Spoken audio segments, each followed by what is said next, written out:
Well, first of all, thanks for coming, lads. Thanks for your time, thanks for being here. I want to talk about high performing cultures because as you boys are making the effort to come here, I feel like it's really important that we have a clear understanding of what me and Steve want to create through JST Compete. And if we're all on the same wavelength, if we're all working towards the same goal, it's going to be much easier, it's going to be much quicker. If we're not on the same wavelength, it's obviously, it's going to hinder us quite a lot. The first one is a star culture. A good example of this is Real Madrid. So they basically pay for the best players in the world to be at Real Madrid.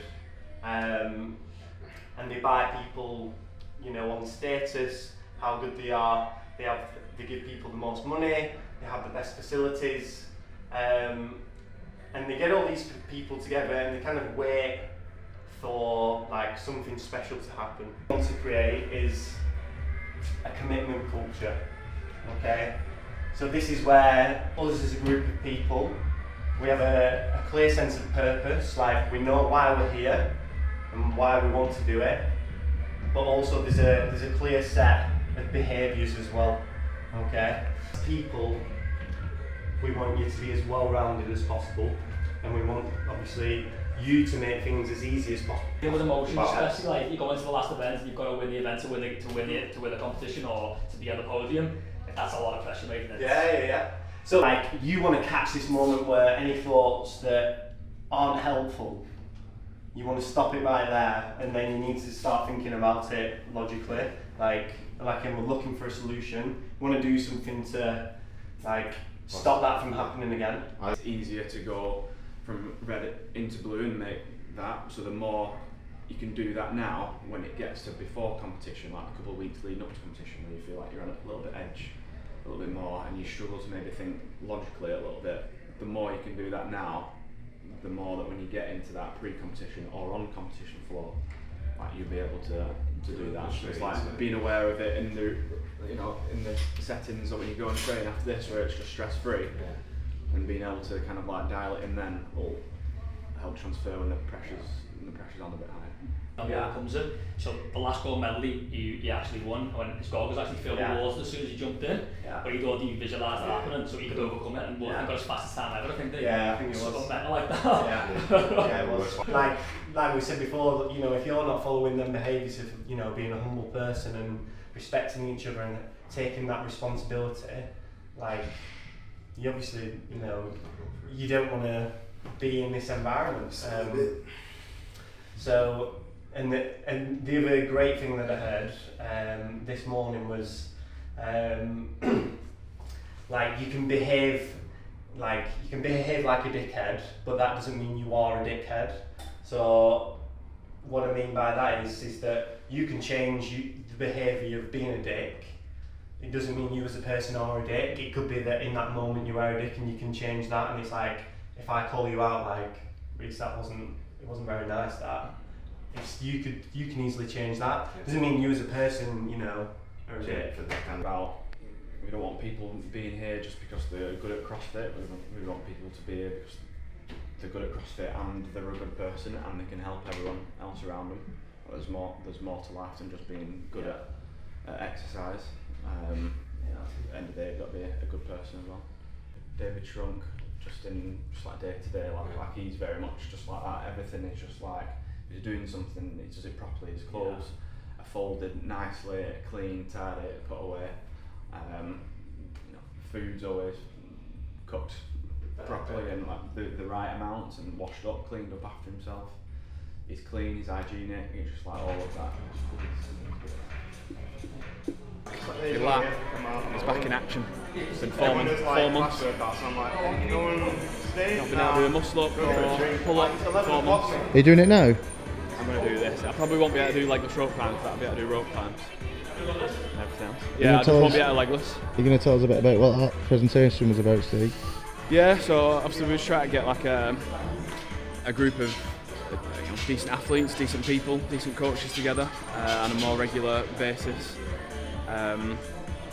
Just so we've got a good group training environment, and I think if anything we've learned, me and Jack have learned over the years is just to like from the first day when you get the opportunity, just kind of like, you know, set what we expect, set the rules, set the boundaries, and so everyone knows that when they turn up, you know, what's acceptable behaviour and what's not acceptable behaviour, and then it just creates a better atmosphere going forward in training. And you know, Jack's gone out and he's done that presentation and read a lot of things and looked into a lot of like different cultures, and different clubs and different sports. That was bang on of what we want to develop and what we want to put our athletes and our time into. So What are you going to do now? What's crack?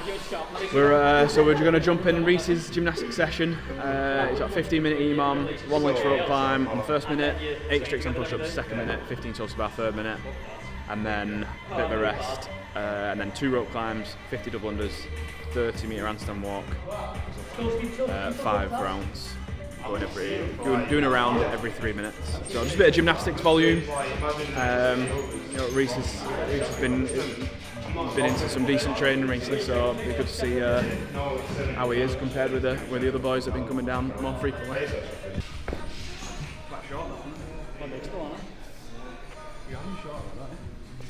I think I just naturally go out of the hand, so... That's why I got fucked so much, it's not working. Remember in yours? No, I'll tell you why you got fucked up with that. Yeah, because the rope down here was absolutely murdered. Now, it's like barbed wire at the bottom. I'll wait to give you that again soon. I'll finish that now. Put something similar to it. We've done a lot of that. Still there, it's like fucked up. A few weeks. Just your shoulders, man. Yeah. I think it took everyone by surprise. Swimming events before in the past, and I met the games one time. I was just pulling people's feet. Yeah. Like that. Move on to right there. It's just like... Definitely get disqualified for that. Size of these men. Jack, keep the strap on, man. I'll take it out. We'll do that. You ready?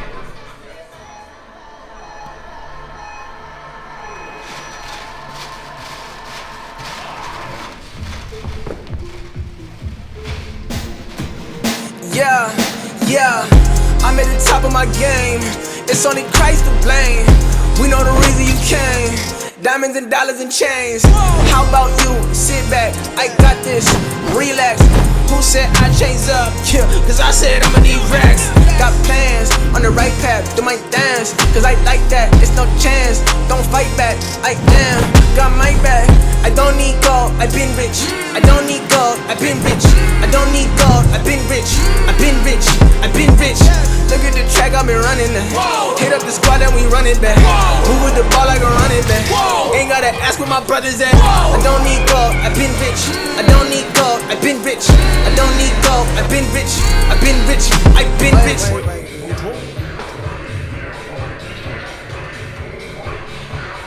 If you don't move, I'm gonna teach your ass.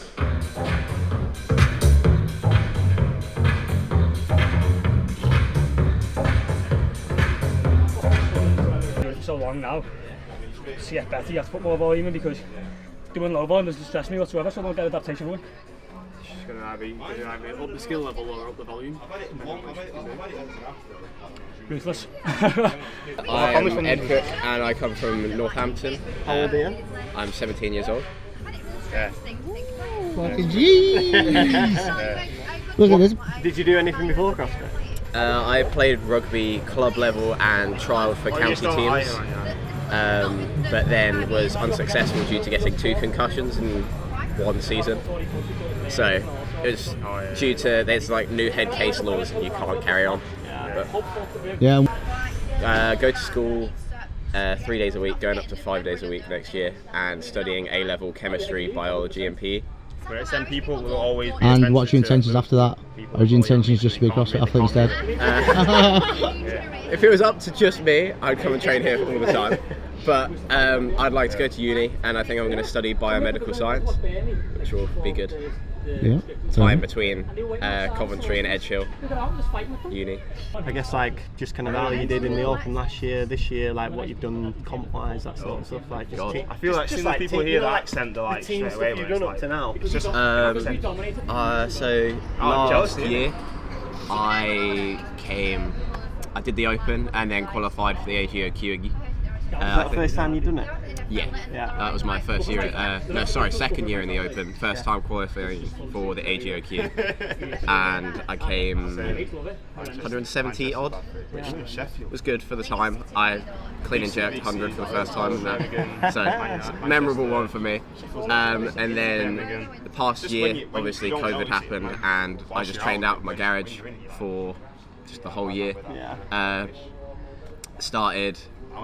Did Mayhem Athlete all the way through till I joined you, and then competed in the Open, made the AGOQ again, but then fell short again sadly and came 41st worldwide, like 6th in Europe or something.